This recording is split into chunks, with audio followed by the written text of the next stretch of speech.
Let's get to it. Dan, good to have you here. Happy New Year. We do love talking with you. We feel like we get a great read on the U.S. economy, the manufacturing world. You've seen a lot in your career. We want to get to all of this. But I really do feel like we'd be remiss to not ask you about what's going on in your home state. And I feel like those who are listening might be curious if you were asked to sign this letter of CEOs who want a de-escalation of what's happening in Minneapolis specifically. So were you aware that this letter was happening, or were you asked to sign it? First off, Happy New Year, and thanks for allowing me to participate today. I was not aware of it. We're outstate Minnesota. We're about 2.5 hours from the Minneapolis-St. Paul market, and so it's not uncommon. It's a pretty tight-knit group up in the Twin Cities, and was not aware of it going out. With that said, was not surprised by it going out, and it seemed to be pretty common sense of, hey, let's dial down the heat. So would you have signed it, though, if asked? Yeah, I would have signed that.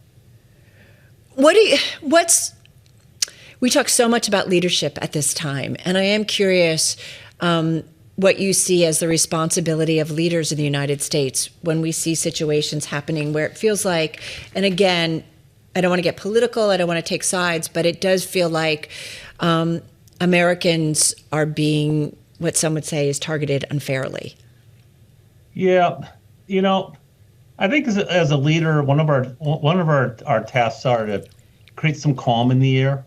I think back a few years ago when COVID was going on, it seemed like everybody every day turned everything into a political thing.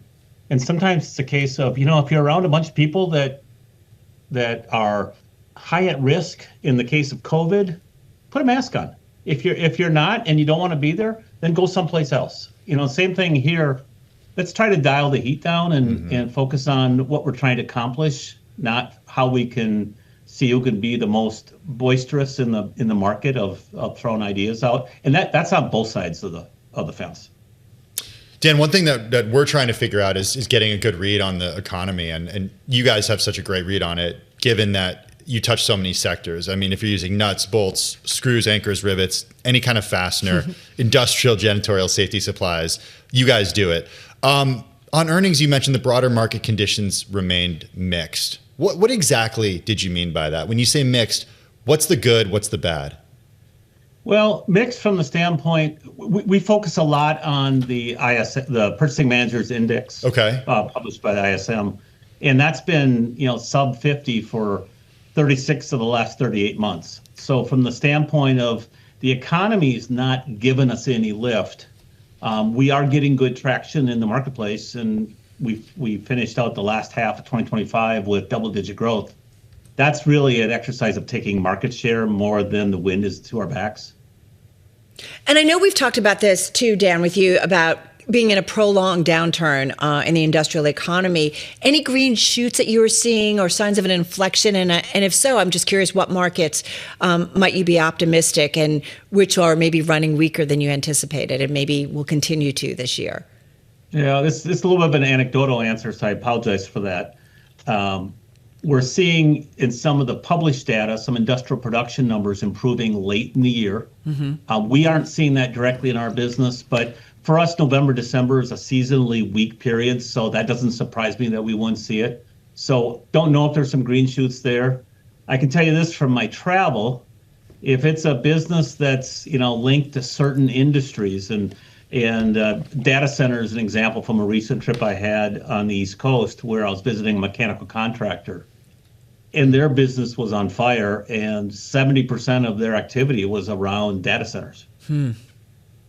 So go ahead. So that's the good part, right? And that's the good part. That story we keep hearing about the AI build out, the data center build out, you saw it firsthand. It's real. It's real. In fact, I spend a big chunk of my time having conversations with our district leaders. We have about 240 district managers. They each run about a $35 million business. You add them all up, that's an $8 billion Fastenal. So I had a conversation with our team in Atlanta this morning, one of our district managers, and most of his discussion was about business pickup he's seeing in his market because of data centers now Atlanta is unique in that it's one of a handful that are really being impacted by that build-out. What is the pricing power, Dan, that the company has right now? Because historically, during periods of inflation, you've been able to be pretty aggressive with price increases. I think people would argue you weren't as aggressive as you could have been in 2025. What's the barrier to pushing price more aggressively? Well, the one barrier is the size of the customer, the nature of the products, how much of it is production centered versus maintenance centered. And because when it's production centered business, you have customers buying a very large volume of narrow band of SKUs, and their price sensitivity is different than if it's MRO and they're buying, $100 of this and $100 of that.